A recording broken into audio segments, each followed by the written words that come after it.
Hey everyone, welcome back to our channel. If you're new here, please subscribe. I'd really love that. If you're returning, how you doing today?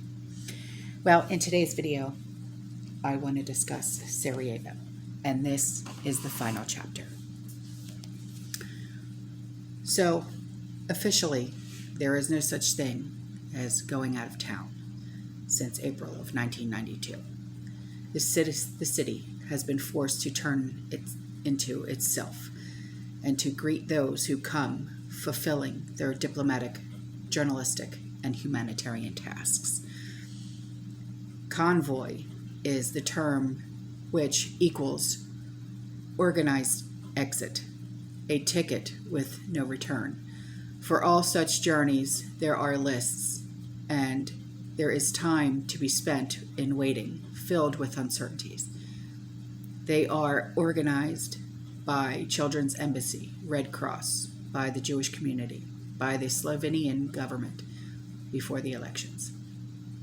Those who entered one of the lists in June, who have all the needed documents, are not sure that they will be leaving the city in December.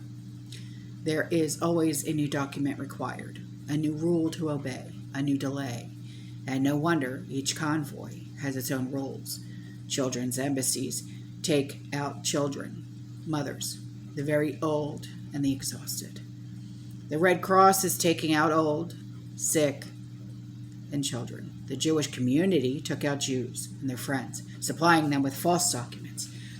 Slovenes took out their citizens and those who could remember one Slovenian in the family in past 7 generations. At these sad departures, you could often hear anxious questions. Father, what's your name? Mother, what's your name? One more paradigmic dialogue. Question, when are you leaving? Answer, well, I am on the list, still waiting for a confirmation from Geneva. Discreetly, but to no one's surprise, the city was left by wives, children, parents, and friends of various officials. Illegal channels were used, starting in Stup, Ideza, Kabalajak. From there to Kisilajak, a Hong Kong of Sarajevo, is headed west to Pali, if going east. On each of these starts, there was a connection, a guy dealing with the formalities, which basically means exchanging tangible hard currency with the invisible bus ticket. Starting fee is 100 to 200 Deutschmarks. Additional amounts were supplied by Muslims, for they often needed false documents. It is a well-known secret that for about 1,000 Deutschmarks, deposited in one of the cafes close to the veterinary college, one could get to Grbavica, a sealed part of the town, a camp from which no one can go out and into which no one can enter. From there, for the mentioned fee, the bus would take you to Belgrade. Another part of the same secret, that there is a rule according to which for one person who enters Bavica, I'm guessing I'm saying that right, I'm not sure. One from Bavica is being released into the city. Profit is mutual. Airport runway. Crossing the airport runway, it is necessary to cross the barricade, which blocks the neighborhood of Dobrinja. You need a dark night. Wounded, or those who look like that, are taken by car. The control procedure of the blue helmets is very kind.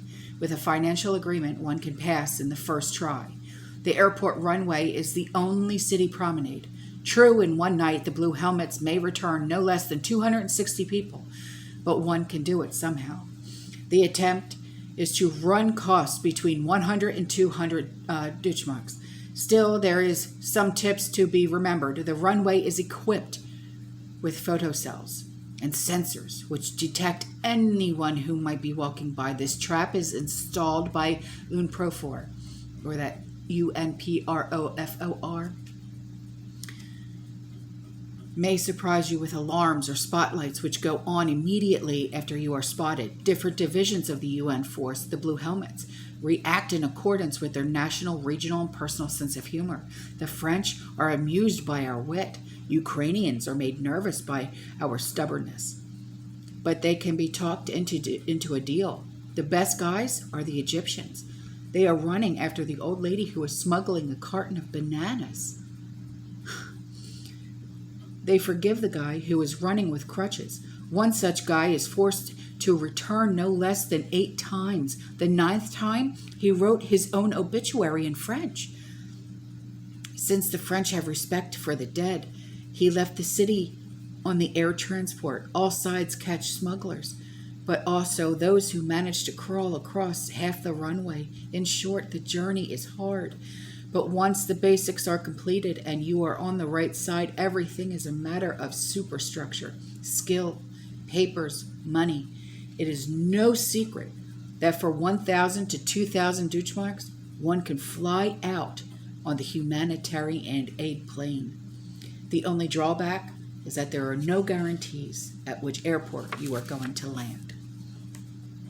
Tourism in Sarajevo comes down to foreign journalists and politicians. The latter ones stay in the city only for a few hours and run away. Soldiers and journalists stay longer, but they are regularly replaced. Only for the people of Sarajevo, there is no exit. They don't live in shifts. Journalists are either in the Holiday Inn or with friends who have a good basement. They travel to the city in protected cars with the obligatory bulletproof vests. Sarajevo has numerous hotels. They are full, except for the Bristol and the Posta. And that's P-O-S-T-A, not pasta. Posta, yeah. They became homes for refugees. The same goes for the oldest and the most famous hotel, Evropa, and that's E-V-R-O-P-A. In the part which has not burned. With war, the Evropa was completely emptied of its kitchen, silverware, crystal glasses, tablecloths, paintings, furniture, food, drinks, all gone since April.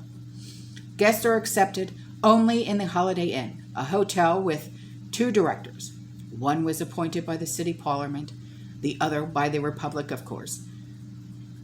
Not all of the rooms are available, for some no longer exist. During stronger shelling, guests leave their rooms and sleep collectively in the basement. Armed with their cell phones, the hotel is well supplied with alcoholic drinks and refreshments. Only there you try the very best of local cuisine, big selections of Viennese and Oriental delights. Guests are, of course, foreign journalists. There are some locals, too. These are private businessmen, merchants, people for all times and all imaginable businesses. Prices are warlike. The average menu is 50 Deutschmarks per person. If ready for the black market rates, you may try to pay in the local currency. Service is decent. At night, the hotel resembles Casablanca. Culinary specialties are offered since last October in the following places: Gurman, corner of Titova and Radon Street, Bergerum, Kraljika, Donava, Club Novinara. The selection of drinks is very limited. As for the food, aside from soup, one can get cooked veal hamburgers, or domestic version is called PLJESKAVICA. How the food actually gets there is kept the biggest professional secret. Silent are both those who order and those who deliver and those who eat. There are private clubs too, in case you have someone to take you there. Look for Monique behind the post office at the Dolak, Malta. Mazistic, Raguza, and Jez, neighborhood of the seat of Yugoslav People's Army. Modern pre-war life of cafes in which mingled the youth of the city and its business circles, good music, excellent coffee, whiskey, homemade brandy. Since November, they re-emerge protected with thick slabs and UNHCR foils with generators for their own electricity. Their names: Bugatti, Pierre, Stefanal, Charlie, Sky, Indy, Holland, 501, SOS, GoGo, T-Vin. They start working at 11 a.m. and close at nightfall. Some work until curfew. Visit only if you have a friend who knows the city well. Some are open as long as they are guests. All are armed. There are places where you can gamble playing cards. It is convenient for foreigners. Payment is in hard currency anyway. One shouldn't have too much self-confidence. Sarajevo gamblers cannot reach Italy or Côte d'Azur anymore. Their skilled passion has to be fulfilled here. Coffee shops. In Sarajevo had its first coffee shop more than 400 years ago. They spread quickly, hundreds of them, and became very popular places for gathering and slow enjoyment. Their offering was limited, but what was offered was the best quality Turkish coffee, Bosnian version, tea, and fir tree juice. As time went by, European-style cafes emerged, and those where the cold, sour, sweet, yellowish nurture melted in water and black, warm substance were the only taste, were the only objects. They introduced espresso and pastry and alcohol. Both styles lived together, beloved and nurtured by the same public. Exhibitions. Once a week in the partially destroyed Red Cross building and the Sniper Alley, exhibitions by the local sculptors, painters, conceptualists. Hot tea is also served. The gallery owned by Sina Obala. And theaters. Camerini Titar 55 is located in a shelled building in the main street. Marshal Tito 55, the auditorium, is one of the safest places in the city. Every day at 1 p.m., the time is determined by the difficulty of moving about in the lightless day at night. There is a performance, a presentation of the new bank newspaper, or a commemoration of some significant event. Sometimes there is a cocktail party where the humanitarian aid is served. Hair is the most popular hit. Newspaper, radio, and cinema. Sina Obala. Once a week at 1 p.m., the place is safe. The auditorium sits 100 people. Heating is by battery. Movies are on videotapes. The cinema is also a meeting place for intellectuals, foreign newsmen, and artists.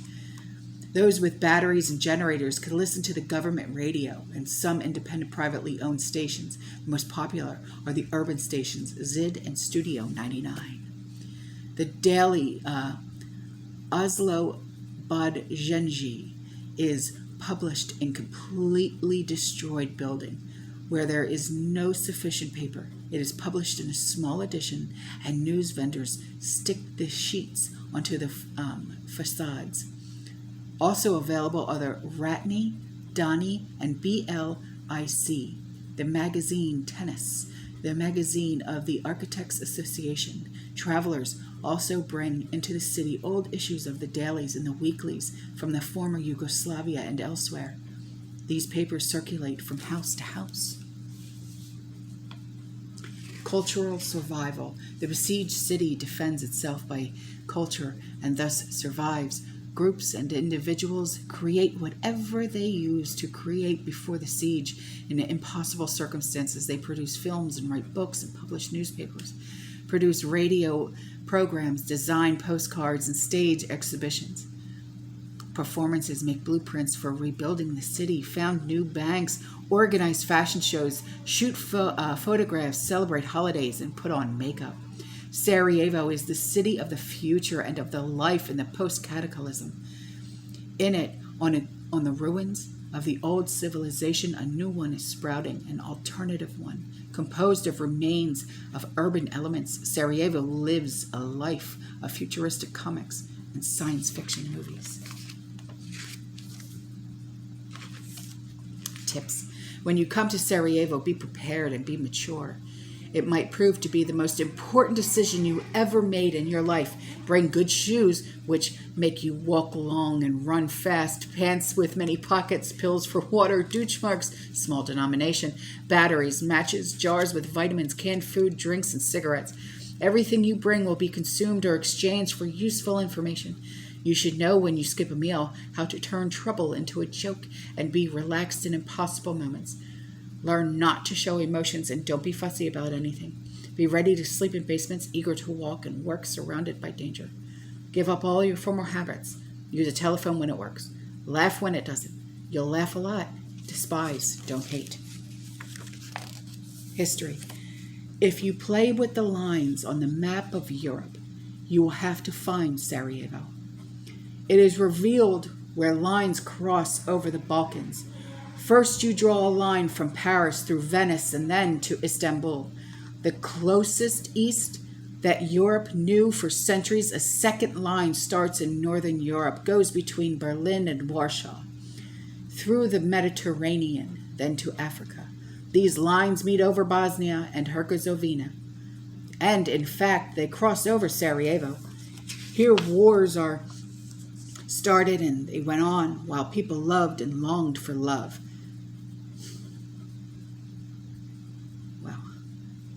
That really. Here, merchants were selling goods from all over the world, and life was close and distant to ways of the East and the West.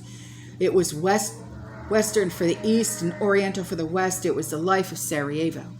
Its poet, Mohammed Nerkesi, from 1592 to 1634, far from his beloved city, wrote, "Nothing comes close to my city. It is the pearl of the earth, Siraj of springs and gardens, unique in the world, high mountains around it, old and noble, snow peaks covered with mist are kissing the sky. It is impossible, no doubt, to name all of the beauties of this place."